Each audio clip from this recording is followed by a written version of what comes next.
Hello, my name is Shane and welcome to the JLG Training Center. In today's service video, we're going to demonstrate how to drain the fuel-water separator on a JLG telehandler.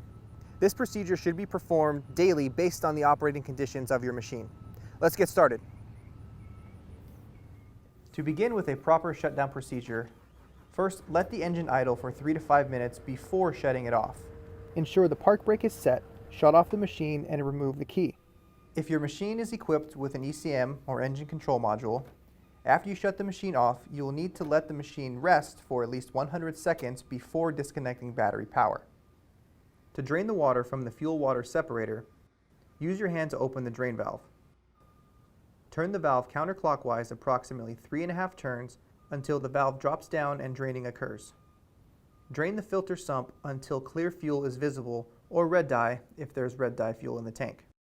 It is important to drain the water-fuel separator into a container and dispose of the fuel in accordance with local environmental regulations. We hope this video has clearly demonstrated how to drain the fuel-water separator on the JLG Telehandler. Remember to always reference your service manual when performing any maintenance procedure.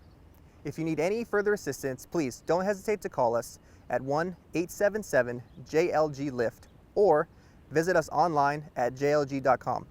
Thanks for watching. Have a great day.